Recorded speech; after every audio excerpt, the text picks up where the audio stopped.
This is M.W. Penn. Sam and I are here to talk about mixed numbers. I don't like mixed numbers. But I do have to say that the slides of this presentation are the property of MathWord Press. If we're going to study mixed numbers, we first have to look at fractions. What is a fraction? Well, you know that answer is simple. A fraction is a number. Fractions answer the same question all number answers. How many you got?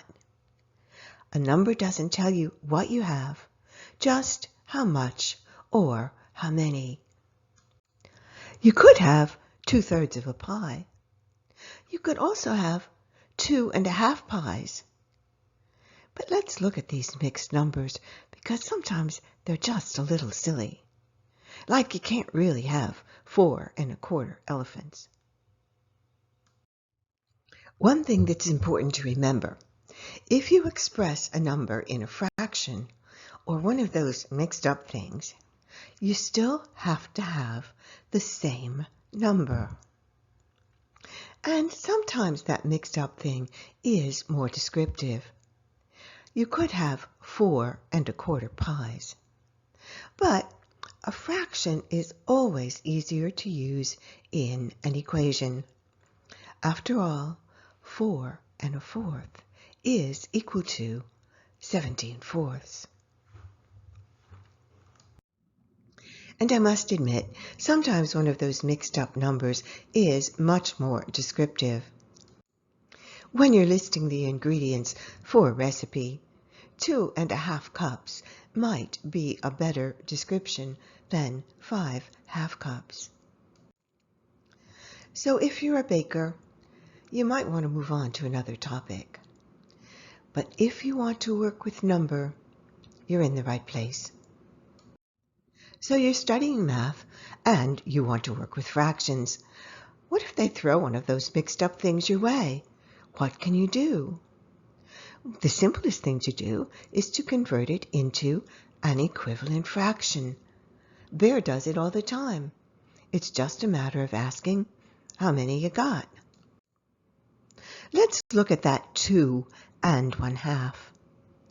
How many 1/2s do you have in 2½? And Bear would make it even simpler. He'd begin by asking, how many halves do you have in 1, or a unit? We can see in the unit in the corner of this slide that we have 2 equal 1/2 pieces in the unit. So a unit contains 2 halves.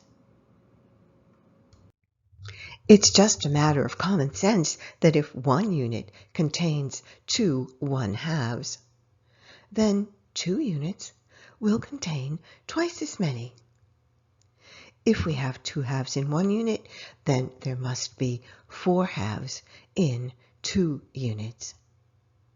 So that crazy mixed up number of 2½ has 4 halves and that one little half left over. It has 5 halves. That was simple, just the way Bear likes to keep it. Counting up how many he's got is his favorite way to figure. So let's try that again. We'll look at another one of those mixed up things, something even a bit more mixed up. How about 4 and 2/3? How many do we have? But wait, how many of what do we have?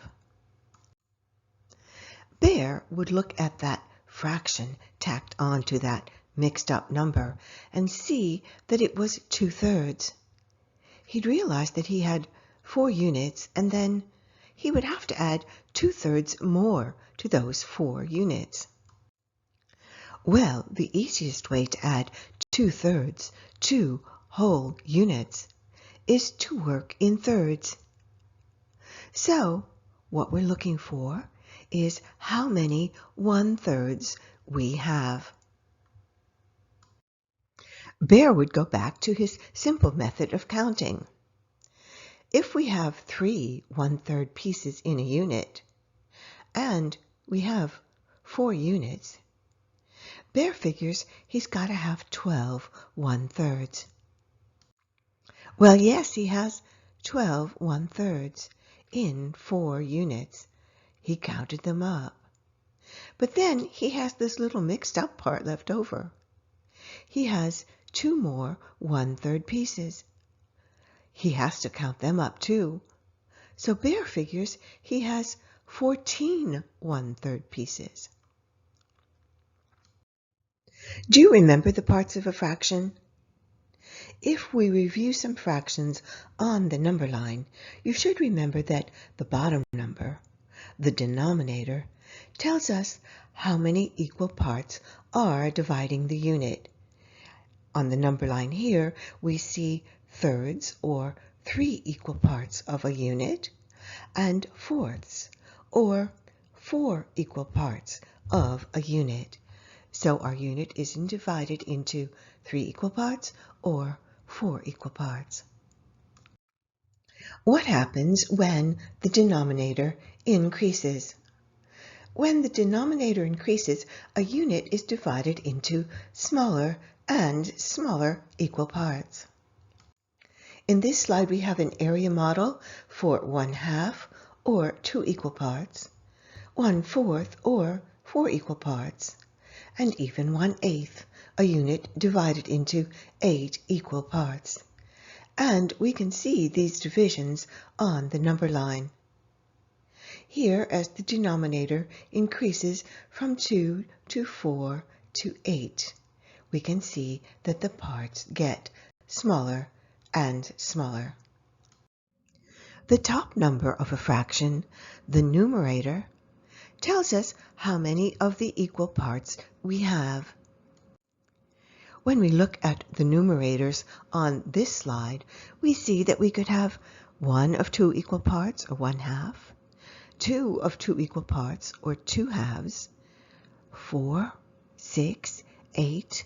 As the numerator increases, we simply have more and more of the equal parts. Let's look at thirds.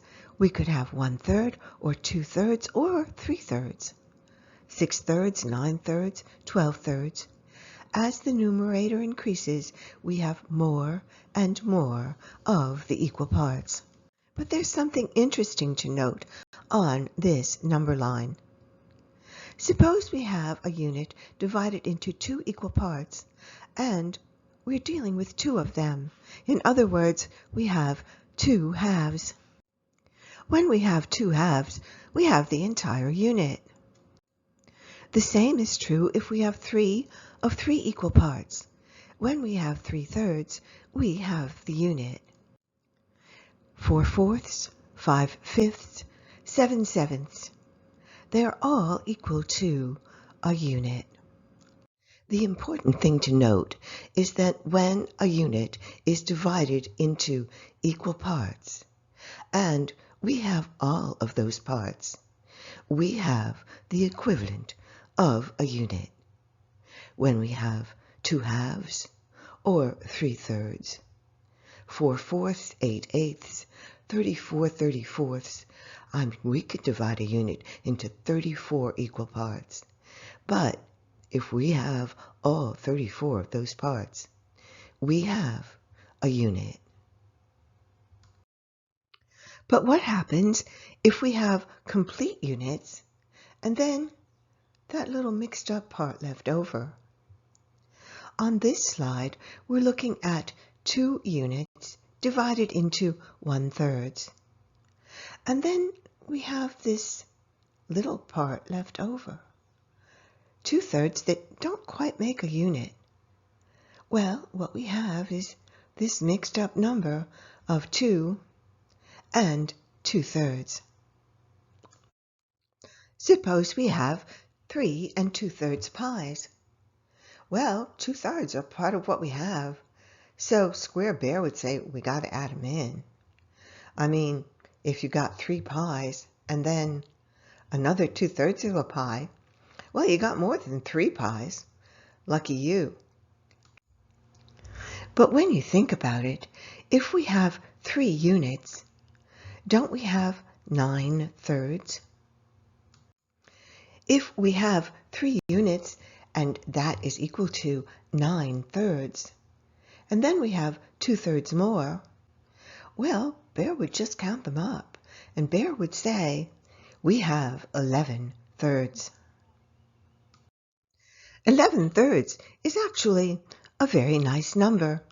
It's rather descriptive. We can see a unit divided into thirds and realize that we have 11 of them. Now, some people might say that 11/3 is an improper fraction. I've heard that before. What they mean is that the numerator is larger than the denominator. But I don't see anything improper about any fraction, so we're not going to go there. What we're going to do is look at an algorithm used to convert a mixed number to a fraction. The algorithm says that we should multiply the integer part of the mixed number by the denominator of the fraction, and then add the product to the numerator of the fraction. That's a pretty difficult algorithm to remember. And I always say that when you have to use an algorithm, you have 2 things to remember. Not only do you have to remember the algorithm, but you have to remember when you're going to use it. And I like to figure out what I'm doing before I apply an algorithm so that I can understand it better. So let's break apart this algorithm. In the last slide, we had 3 2/3 pies. If we used the algorithm to convert 3 2/3 pies, this mixed up number, into a fraction, what we would do is multiply the integer part of the mixed number, the 3, by the denominator of the fraction, another 3, and then add the product to the numerator of the mixed number fraction. You got that? Multiply the integer by the denominator and add the product to the numerator. Let's apply that algorithm again. Suppose we have 7 3/4 bags of apples.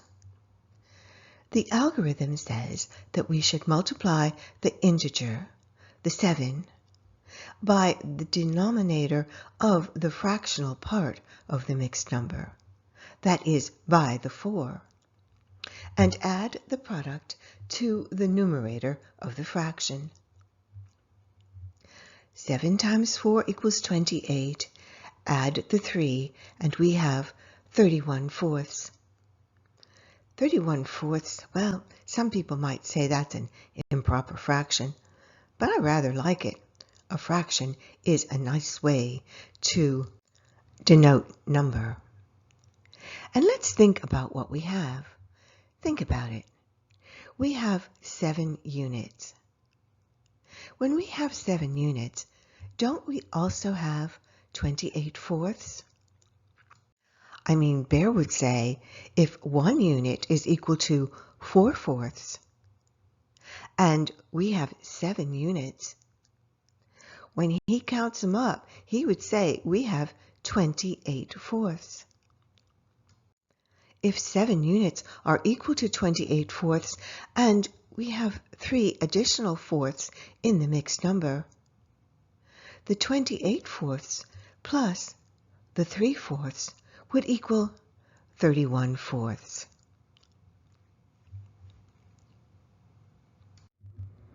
So what are we actually doing when we multiply the integer of a mixed number by the denominator of the fractional part?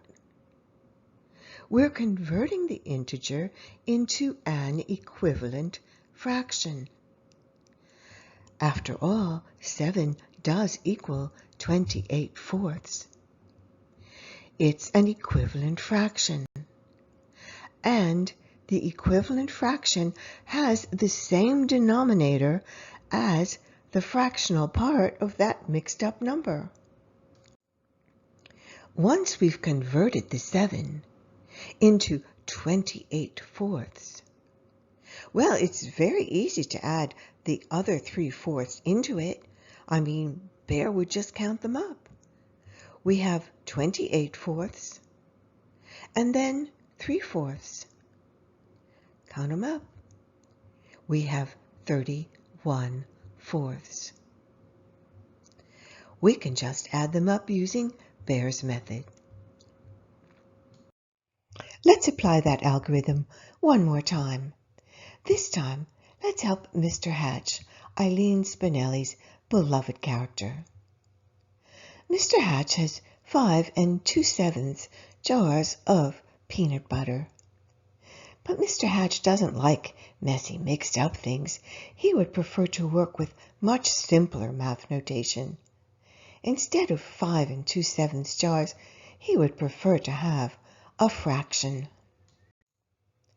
But can we convert 5 units into an equivalent fraction with a denominator of 7? In other words, can 5 units be equivalent to a fraction with a denominator of 7?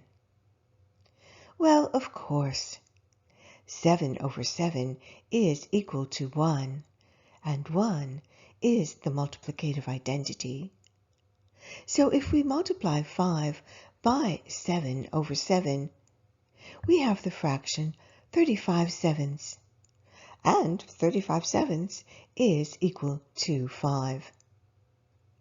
So let's apply the algorithm and look at what we have. We'll multiply the integer of the mixed number, the 5, by the denominator of the fraction, the 7, and add the product to the numerator of the fraction. 5 times 7 is 35, and 2 plus 35 equals 37/7. So Mr. Hatch has 37/7 jars of peanut butter. And what does the algorithm do? It converts the whole number of a mixed number, the integer, into an equivalent fraction that has the same denominator as the fractional part of the mixed number. Then we simply add the two parts together. The integral part, which is 35/7, to the 2/7 that were part of the mixed number. And we find out how many we have.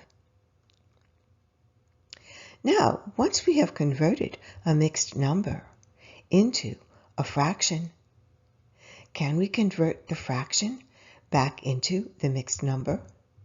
Of course, we simply divide the numerator of the fraction by the denominator of the fraction. 37 divided by 7 does equal 5 and 2/7. 5 with 2/7 remaining. So we can convert our fraction back to a mixed number. But why would we want to do that? And that's about it for the myth of those crazy mixed up numbers. Sam and I think we have that covered.